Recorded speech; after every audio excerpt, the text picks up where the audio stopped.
दोस्तों, अगर आपको ये वीडियो पसंद आए तो चैनल को सब्सक्राइब करें और बेल आइकन दबाना ना भूलें।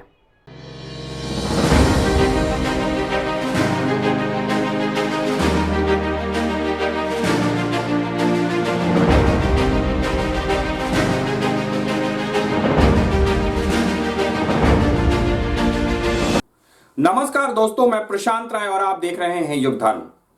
दोस्तों, देश की राजधानी दिल्ली में सर्दी बढ़ी है, लेकिन किसान आंदोलन की तपिश से राजधानी का पारा चढ़ा हुआ है।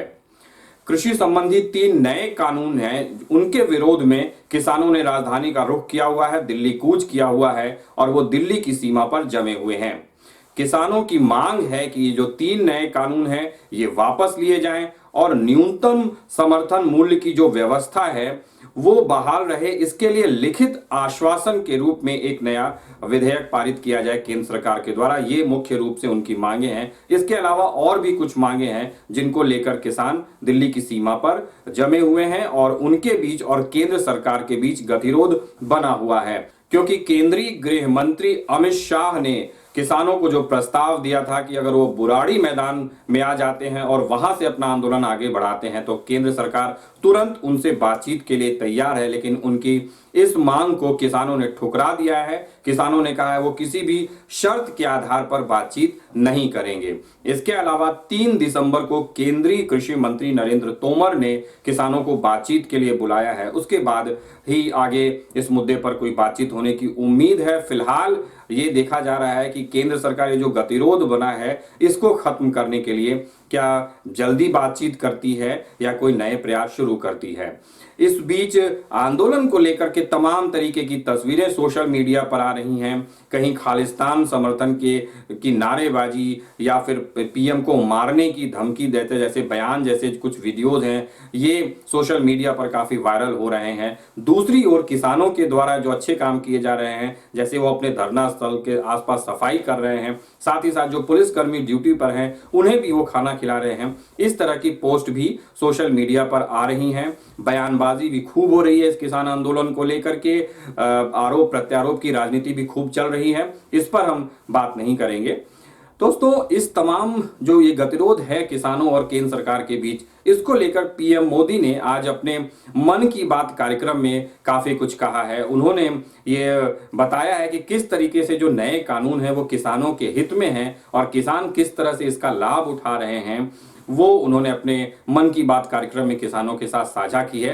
हालांकि ये जानकारियां सीधे तौर पर किसानों को दी जाएं तो वो बेहतर होगा, क्योंकि लोकतंत्र में सीधा संवाद सबसे महत्वपूर्ण होता है। रेडियो और टीवी और सोशल मीडिया के जरिए जो बातचीत की जाती है वो कम से कम किसान वर्ग के समझ में आसानी से आ जाए या बहुत ज्यादा वो इन प्लेटफॉर्म्स के जरिए बातों को समझेंगे, इसकी उम्मीद थोड़ी कम ही लगती है। खैर दोस्तों, ये अब केंद्र सरकार को देखना है कि वो किस तरीके से संवाद स्थापित करती है और किसानों की जो आशंकाएं हैं उन्हें दूर करने का प्रयास करती है। इस बीच किसान आंदोलन को लेकर जो सवाल खड़े किए जा रहे हैं उस पर एक वीडियो आया है, वो जरूर हमें देखना चाहिए। एक किसान नेता ने आंदोलन को आगे बढ़ाने को लेकर जिस तरीके की बातें की हैं, अगर ये बात रहती है तो ये जरूर आंदोलन के लिए बेहतर रहेगा, सबके लिए बेहतर रहेगा। ये वीडियो भी आप जरूर देखिए और पीएम मोदी ने क्या कुछ कहा है इस कानून को लेकर के, ये भी आप इस वीडियो में देखिए। दूसरी चीज, हमारा सड़क रोकने का, रास्ता रोकने का प्रोग्राम नहीं है। हमारा दिल्ली जाने का प्रोग्राम है। हम दिल्ली जाएंगे, रास्ते में पुलिस रोकेगी, बैरिकेड लगाएगी, हम उनके बैरिकेड तोड़ेंगे।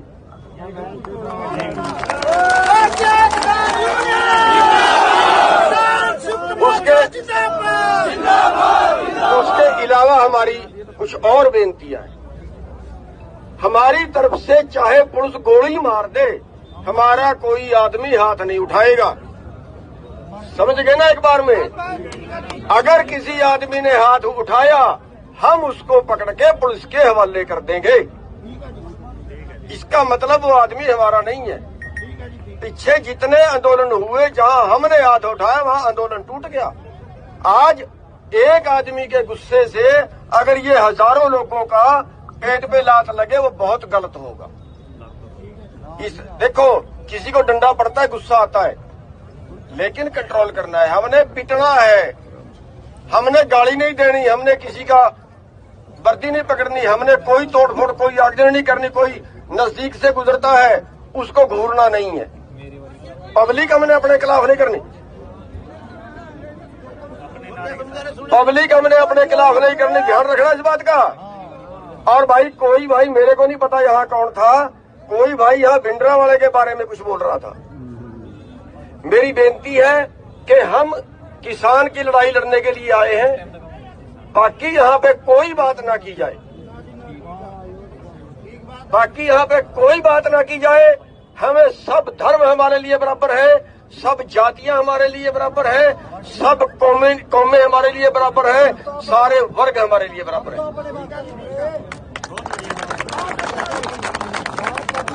भारत की संसद ने कृषि सुधारों को कानूनी स्वरूप दिया। इन सुधारों से न सिर्फ किसानों के अनेक बंधन समाप्त हुए हैं, बल्कि उन्हें नए अधिकार भी मिले हैं, नए अवसर भी मिले हैं। इन अधिकारों ने बहुत ही कम समय में किसानों की परेशानियों को कम करना शुरू कर दिया है। महाराष्ट्र के धुले जिले के किसान जितेंद्र भोईजी ने नए कृषि कानूनों का इस्तेमाल कैसे किया, ये आपको भी जानना चाहिए। जितेंद्र भोईजी ने मक्के की खेती की थी और सही दामों के लिए उसे व्यापारियों को बेचना तय किया। फसल की कुल कीमत तय हुई करीब 3,32,000 रुपये। जितेंद्र भोई को 25,000 रुपये एडवांस भी मिल गए थे। तय ये हुआ था कि बाकी का पैसा उन्हें 15 दिन में चुका दिया जाएगा, लेकिन बाद में परिस्थितियां ऐसी बनी कि उन्हें बाकी का पेमेंट नहीं मिला। किसान से फसल खरीद लो, महीनों महीनों पेमेंट न करो।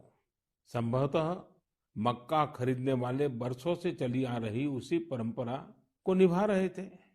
इसी तरह 4 महीने तक जितेंद्र जी का पेमेंट नहीं हुआ। इस स्थिति में उनकी मदद की सितंबर में जो पास हुए हैं, जो नए कृषि कानून बने हैं, वो उनके काम आए।